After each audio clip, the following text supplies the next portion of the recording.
디모데후서 3장 6절부터 9절에 있는 말씀을 가지고 인정받지 못한 믿음에 대해서 살펴보려고 합니다.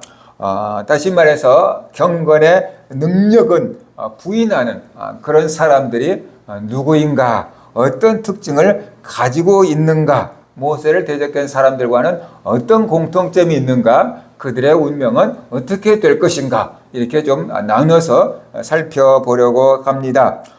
본문에서 고발하는 그 경건의 모양만 있고 경건의 능력이 없는 그 사람들의 공통점이 있는데, 그것이 뭔가라는 것이, 겉으로는 종교적인 모양을 하고 있을지 몰라도 실제로는 매우 은밀하고 파괴적인 행동을 한다라고 지금 말하고 있습니다. 교회를 세우는 게 아니고 교회를 파괴하고, 성도들의 믿음을 세운 게 아니고 성도들의 믿음을 무너뜨리는 일을 한다. 어떻게 그런 일을 하는가를 지금 본문은 말씀을 하고 있습니다. 은밀하고 비겁하게 침투한다라는 것이, 이들은 당당하게 진리를 선포하는 것이 아니고 남의 집에 가만히 들어가 활동한다라고 말하고 있습니다. 남의 집에 들어가는데 초대받아서 들어가는 게 아니고 가만히 들어간다, 비밀리에 들어간다, 뭐 이런 뜻으로 우리가 이해해 볼 수가 있습니다. 그만큼 당당하지 못하기 때문에 은밀하게 비밀리에 남의 집에 들어가서 뭔가를 지금 가르치고 있다라는 것이,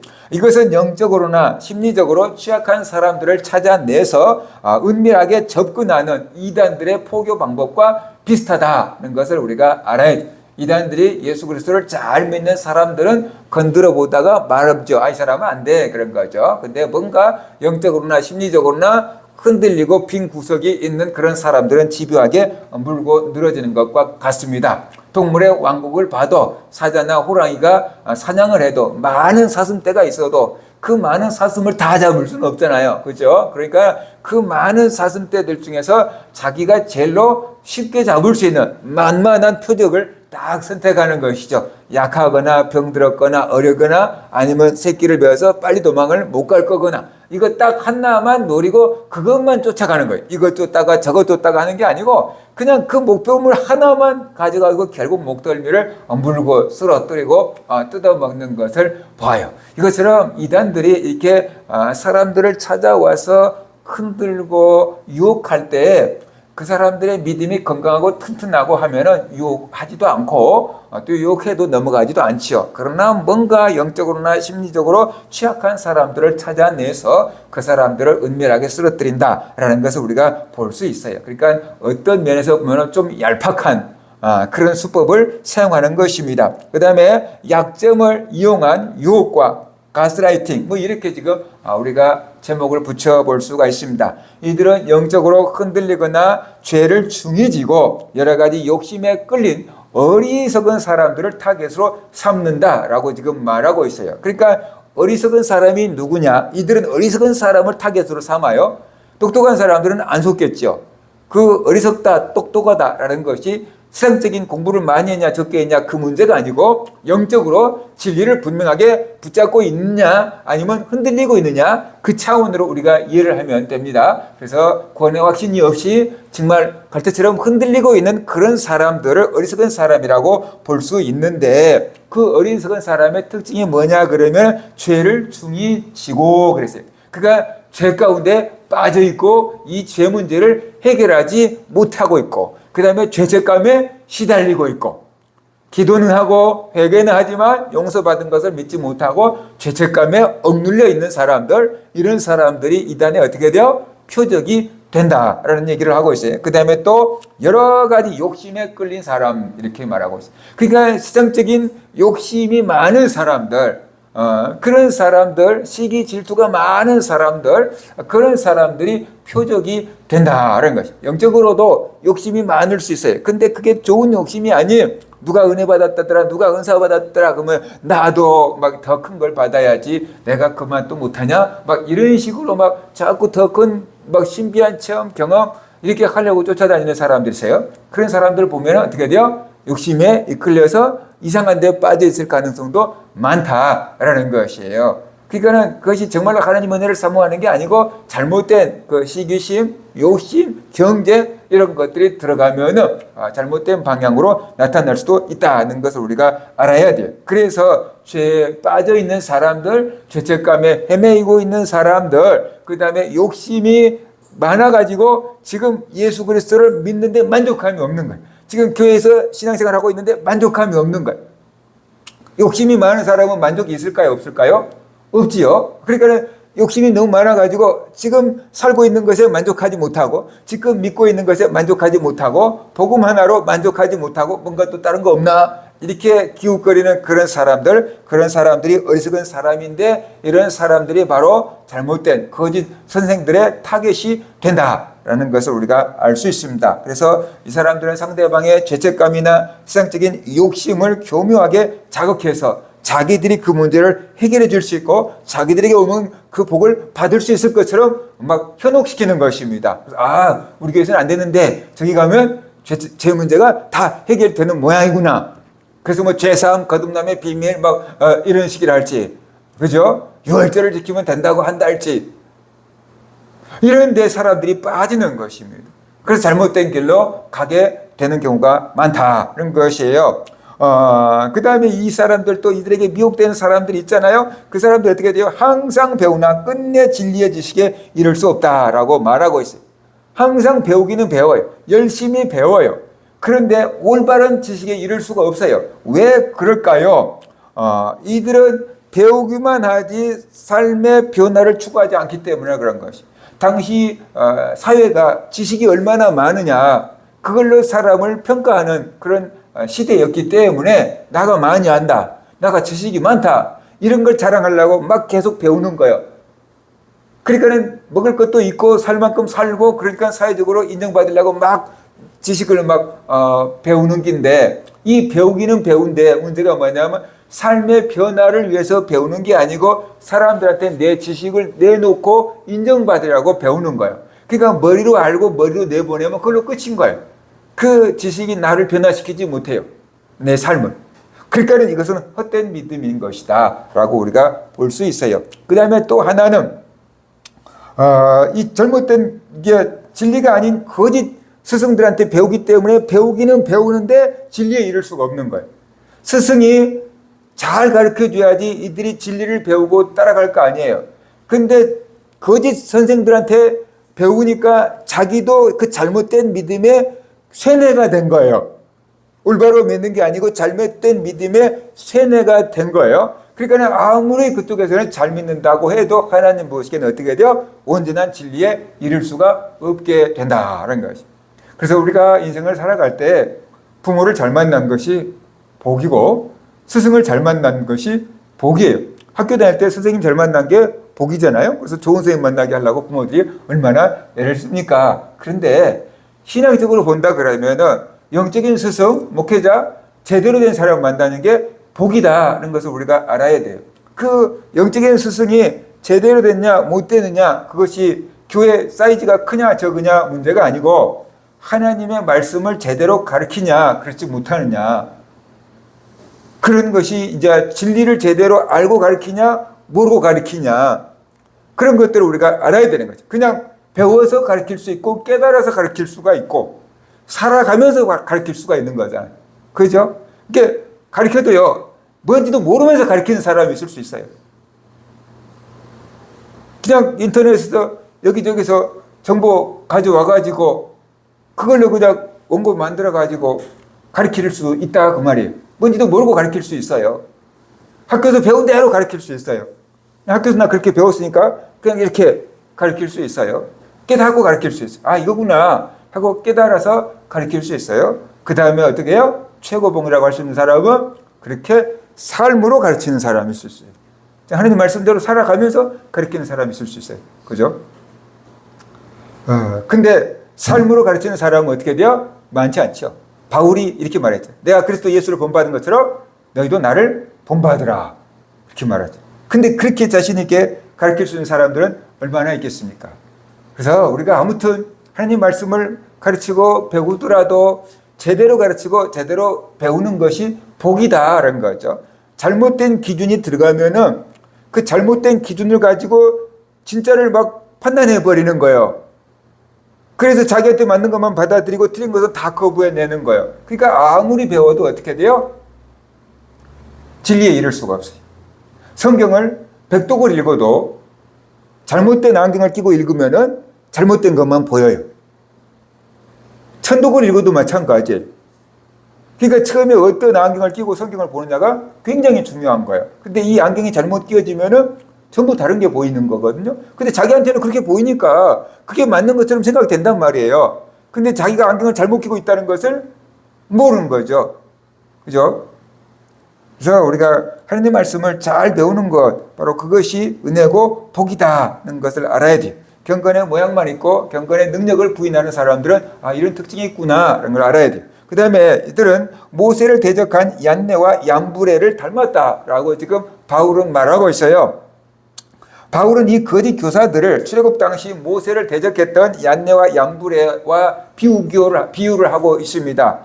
유대계 전승에 의하면 이들은 모세가 바로왕 앞에서 기적을 행할 때 자기들도 뭔가 그 귀신의 술법으로 이렇게 기적을 행했던 술사들이다라고 합니다. 그러니까 성경에 기록되어 있지는 않지만, 이름이 기록되어 있지 않지만 여기 말고는 이제 유대인들이 쭉 내려오는 전승에 그렇게 기록되어 있으니까 바울이 그것을 인용해서 사용하고 있는 것입니다. 모세가 바로왕 앞에서 기적을 행할 때 애굽에 있는 술사들도 그와 같은 기적을 행하잖아요. 그러니까는 바로가 처음에는 어머나 정말 하나님 대단한가 봐 했는데 자기 밑에 있는 술사들도 비슷하게 흉내를 내니까 어떻게 돼요? 별것도 아니네. 내 밑에 있는 신하들도 저렇게 하는데 그러면서 그 모세의 말을 안 받아주잖아요. 이스라엘 백성들을 내줘라. 안 내주잖아요. 근데 나중에 어떻게 돼요? 심한, 이제 깊이 갈수록 가니까 술사들도 저것은 하나님의 능력입니다. 우리들은 저거 흉내 못 냅니다. 그렇게 얘기하잖아요. 아무튼 그런 사람들을 지금 말하고 있어요. 얀네와 얌브레는 하나님의 권능을 행하는 모세를 대적했습니다. 그래서 이스라엘 백성들이 구원받는 것을 방해했지요. 그것처럼 에베소 교회에 있는 거짓 교사들은 하나님의 참된 복음과 진리를 정면으로 방해하고 있다. 그러면 그들이 방해하고 있는 것은 영지주의 사상 때문인데, 영지주의 사상은 육체는 악하고 영은 선하다. 그렇게 하다가 보니까 선하신 하나님의 아들이 육체를 입을 수는 없다. 그래서 예수님이 육체로 오신 것을 부인하는 거예요. 예수님이 하나님의 아들인데 육체를 가지고 이 땅에 오셨다. 그걸 믿지 않는 거예요. 가연설 얘기하는 거예요. 그냥 눈에 그렇게 보였을 뿐이다. 그렇게 하다가 보니까 예수님의 십자가의 죽음도 어떻게 돼요? 아니 몸이 없는데 어떻게 죽어요? 예수님의 십자가의 죽음도 부인하게 되고, 예수님의 십자가의 죽음을 부인하니까 그러면 부활이 있을 수 있어요? 없어요? 없지요. 그래서 부활도 부인한 거예요.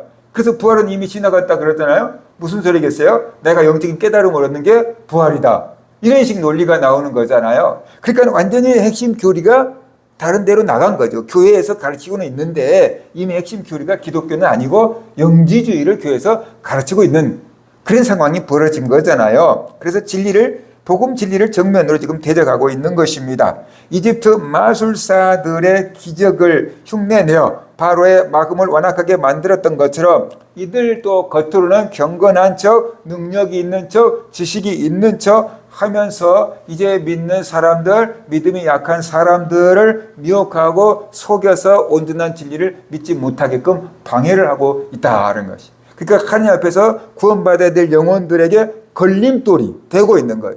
먼저 믿는 사람들은 나중 믿는 사람들의 디딤돌이 되어서 나를 보고 예수 그리스도를 좀 더 빨리 믿고 쉽게 믿고 잘 믿게 해주는 디딤돌이 되어야 되는데, 이 사람들은 예수님 앞에 나오지 못하도록 막는 디딤돌이 되게 있고 담장이 되고 있다는 것, 문제가 되고 있는 것이에요.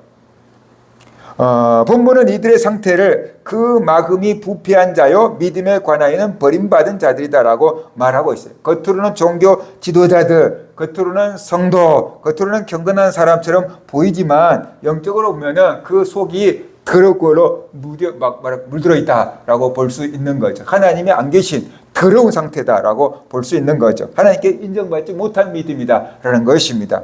이런 점이 모세를 대적했던 이방 술사들과 비슷하다는 것이죠. 그런데 이런 거짓 교사들은 자기들이 잘못됐다는 것을 깨달을까요? 못 깨달을까요? 거의 못 깨닫는 경우가 많아요. 그러면 오늘날 이단들은 자기들이 잘못됐다는 것을 알까요? 뭘까요? 두 가지 부류가 있어요. 자기도 모르고 그것이 하나님 일인 줄 알고 막 하는 사람도 있어요. 어떤 신비 체험에 빠져버린 사람들은 자기가 뭔가 영적인 것을 보고 듣고 그러니까 그게 진짜 하나님인 줄 알고 이것이 옳다고 자기도 속으면서 남을 속이는, 자기가 속으니까 이제 그 남을 그렇게 가르치는 그런 사람들이 있고요. 한국교회에서 많은 문제가 되는 이단들은 자기들이 아니라는 걸 알아요. 자기들도 잘못했다는 걸 알아요. 근데 그걸로 자기들이 모든 것을 다 이뤄놨기 때문에 그것을 하루아침에 부인하고 무너뜨릴 수가 없거든요. 그래서 계속 가는 거예요. 자식들한테 계속 물려주면서 그렇게 가고 있는 거예요. 그러니까 그 이단들 중에서 레벨이 있지 않겠습니까? 교회에서 말하는 뭐 목사님이든 장로든 부목사든 이런 수준의 어떤 직분이 있지 않겠습니까? 그런 수준에 올라간 사람들은 이게 거짓말이라는 걸 알아요. 근데 거기를 나오면 할 일이 없거든요. 그게 못 나오고 있는 거예요. 근데 이제 시작한 사람들, 그 사람들한테 미혹돼서 인자 믿고 있는 사람들 있잖아요. 길거리 나와서 막 하고 있는 사람들 있잖아요. 그 사람들은 속고 있는 거예요. 진짜라고 속고 있는 거예요. 자기들은 진짜라고 믿어요. 근데 저 위에서 속이고 있는 거예요. 그 위에서 자기들을 속이고 있다는 것을 몰라요.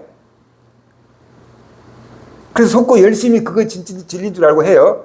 근데 나중에 시간이 가면 자기들도 저 높은 자리에 올라갈 거 아니에요? 그죠? 그럼 그때, 아이, 속았네? 우리 위에 사람들도 우리를 이렇게 속였는 모양이네? 알겠죠? 그죠? 근데 이미 나오려 그러면은 너무 깊이 발을 내려놓고, 뿌리를 내려놓고 있는 거예요. 두 번 나오는 거예요. 그게 양심이 있다 그러면 양심의 가책을 받겠죠. 근데 그게 이제 무뎌지니까 못 나오고 있는 거다. 그걸 우리가 알아야 돼요.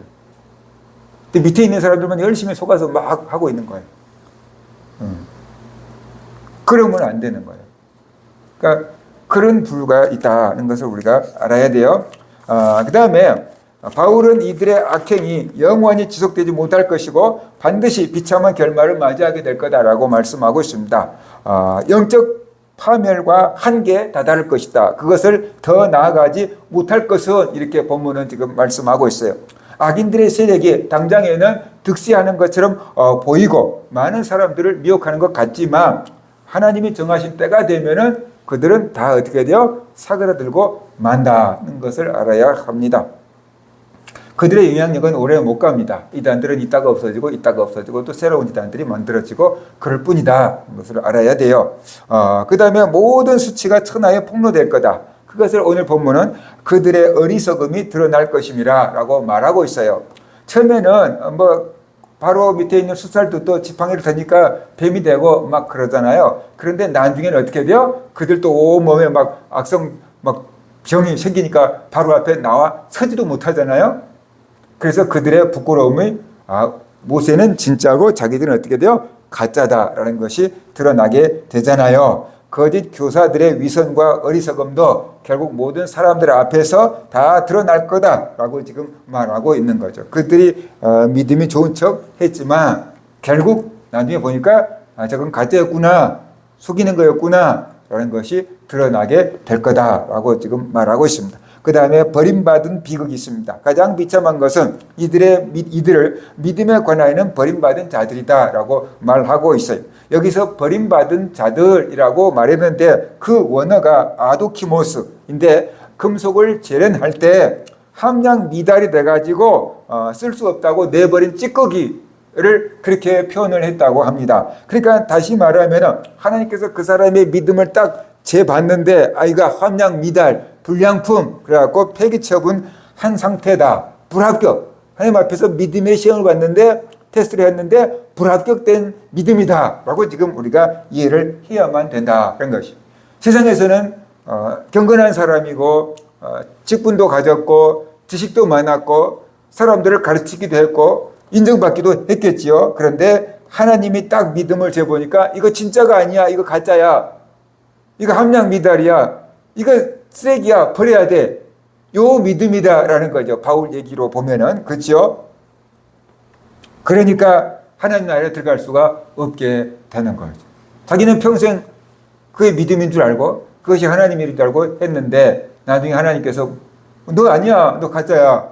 라고 이렇게 한다 그러면은 땅을 치고 후회해도 소용은 없게 된다라는 것이에요. 입으로는 하나님을 말하고 성경을 배우지만 삶의 중심에는 하나님이 아닌 자기 욕심으로 가득 차 있는 사람들이 있습니다. 그런 사람들 하나님께 인정받을 수가 없다. 교회 안에 있지만 성경 중심의 신앙이 아닌 세상 철학 중심 신앙을 갖고 있다고 한다면은 그것도 참 곤란한 거다라는 것을 우리가 알아야 돼요.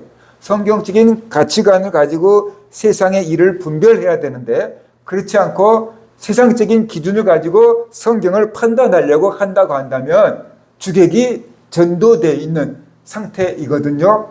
언제나 믿음에 이르기가 참 어렵다는 것을 알아야 되는 거죠. 그럼 내가 뭐를 삶의 기준으로 삼고 있는가? 세상 가치 기준으로 성경을 판단하려고 하는가? 성경을 가지고 세상을 분별하려고 하는가? 거기에 우리가 올바른 중심을 잡아야만 한다는 거죠. 세상 유행은 늘 변화되고 바뀌잖아요. 철학이랄지 사조랄지 문학이 늘 바뀌잖아요. 유행이 바뀌잖아요. 그걸로 우리가 인생을 이렇게 닻을 내리려고 하면 안 되는 거고 영원토록 변함없는 하나님의 말씀에 우리가 닻을 내리고 살아야 될 줄로 믿습니다. 하나님께 거절당하고 교회 공동체에서 격리되고 영원한 심판과 파멸을 맞이하는 것 바로 이들이 운명이다라고 바울은 말하고 있는 것입니다. 무시무시한 겁니다.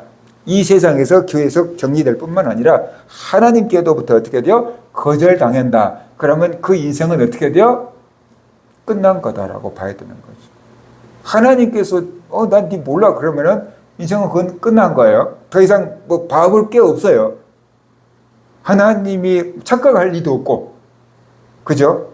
그러니까 우리는 신앙생활 할 때 사람들의 눈을 의식해서 사람들에게 믿음 좋다고 인정받기 위해서 사람들만 바라보고 신앙생활 하면 안 된다라는 거예요. 하나님 보시기에 내가 바른 신앙을 해야 되는 거죠. 하나님 앞에 인정받는 신앙을 해야 되는 거예요. 근데 사람은 외모를 보지만 하나님은 중심을 보신다고 했잖아요. 그러니까 우리가 외모를 아무리 바꿔봤자 하나님은 중심을 보시기 때문에 내 마음이 진짜 하나님을 사랑하는지 내 마음이 진짜 예수를 믿고 있는지 내 마음이 바른 진리를 붙잡고 있는지 그게 중요한 거지. 입으로 아무리 말 많이 해봤자 네 마음 그거 아니잖아. 그러면 어떻게 돼요? 이제 아무것도 아니게 되는 거죠. 그죠? 그래서 우리가 사람들의 시선을 너무 의식하지 말고 하나님의 시선을 의식하면서 신앙생활을 하도록 해야만 된다는 거죠. 사람들이 몰라줄지라도 하나님 말씀에 그렇다고 하면 그런 줄 알고 믿고 하나님 말씀이 아니라고 하면 아닌 줄 알고 믿고 그렇게 우리가 사는 삶이 되어야만 된다라는 것이죠. 세상 사람들이 이렇게 말하던데요. 유튜브에서 이렇게 말하던데요. 뭐 이렇게 신앙이 되면 안 되는 거예요. 그죠? 그러니까 우리가 오늘날 현대인들이 많이 흔들리는 이유는 세상 사람들의 말을 많이 듣고 이 말 들으니까 이런 것 같고 저 말 들으니까 저런 것 같고 그렇게 막 왔다 갔다 그네처럼 하고 있는 거예요.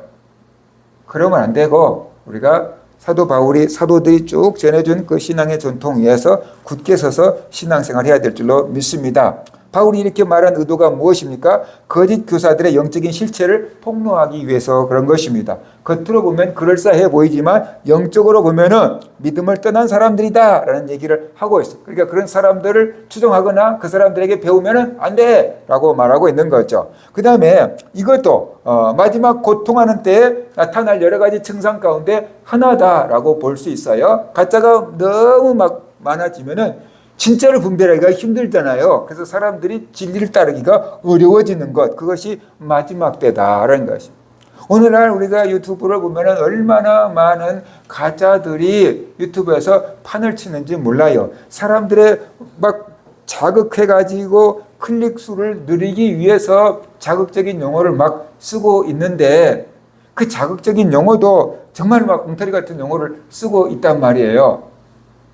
그래서 저도 무슨 건강 유튜브를 하나 봤는데, 막, 이거 뭐 하나 먹으면 콩팥이 녹아내린다. 막 그렇게 써놓은 거예요. 그래서 이거 뭔가 하고 보려다가, 이것도 클릭을 유도하는 거 아니야? 그래서 AI한테 물어봤어요. 그랬더니, AI가 그런 용어를 쓰는 사람들은 거의 다 가짜입니다. 그렇게 얘기해요. 진짜 의사가 아닙니다. 진짜 의사들은 그런 용어를 안 씁니다. 그렇게 이렇게 얘기를 하는 거예요. 뭐 하나 먹어서 신장병 있는 사람에게는 문제가 될 수 있지만 정상적인 사람에는 아무 문제가 안 됩니다. 그런데 이것을 사람들의 클릭수를 높이기 위해서 신장이 녹아내립니다. 의사들은 의학적으로 배워서 그런 용어를 절대 안 씁니다. 그 사람 의사 아닙니다. 그렇게 AI가 얘기를 하는 거예요. 근데 막 20명이 클릭을 해서 보고 있는 거예요. 이렇게 오늘날 너무 엉터리들이 많이 있습니다. 그러니까 우리가 정말로 분별하기 어려운 시대를 살고 있다라는 것이, 이것이 마지막 때 증상 가운데 하나구나 라는 것을 우리가 알고 정신을 차려야 된다는 것입니다. 그 다음에 그러면 어떻게 해야 됩니까? 디모데후서 3장 5절 경건의 모양은 있으나 경건의 능력은 부인하는 자니 이 같은 자들에게서 네가 돌아서라 라고 말하고 있어요. 이런 자들을 가까이 하지 말라. 이런 사람들에게 영향받지 말라. 이런 사람들을 부러워하지 말라 라고 말하고 있어요. 대신에 바울이 전해준 그 복음을 끝까지 믿고 따르고 지켜라 라는 얘기를 하고 있습니다. 그래서 우리는 사도신경만 제대로 암송하고 사도신경에 근거한 믿음만 가져도 잘못된 길로 가지 않을 것입니다. 사도들이 가르쳐 놓은 것을 2000년 동안 교회가 다 정리하고 사도신경으로 만들어 놓은 거잖아요. 그래서 2000년 동안 우리가 고백해 오고 있는 거잖아요. 그 믿음 안에만 딱 서 있어도 우리가 잘못된 길로 가지 않을 거다라는 것이에요. 어려울 거 없잖아요. 우리가 다 외우고 있는 사도신경에 맞는지 틀린지만 한번 구분해 봐도 될 거 아니에요. 그렇죠? 세상에 거짓과 악이 득세한 것처럼 보일지라도 결국 하나님 앞에 모든 것이 드러나게 돼 있습니다. 그러니까 당장의 상황에 흔들리지 말고 최후 승리를 주신 분은 하나님이다. 우리를 심판하고 우리를 옳다 인정하실 분은 하나님이다. 우리가 인정받아야 될 분은 사람이 아니고 하나님이에요. 그러니까 우리는 사람들의 시선을 의식하기보다는 하나님의 시선을 의식해야 되고 외모를 가꾸고 단정하기보다는 우리의 속사람을 변화시키는 그런 배움이 그런 가르침이 되어야 된다는 것입니다. 하나님 말씀을 바르게 배워서 올바른 가치관을 정립하고 그 가치관에 따라서 내가 삶을 살아갈 때 그것이 진짜 믿음이 되는 거죠. 우리 모든 성도님들 이 흔들리는 세상 속에서 올바른 믿음을 가지시고 또 그 말씀을 따라서 살아서 하나님께 인정받는 그런 믿음이 되시기를 주의 이름으로 축원합니다.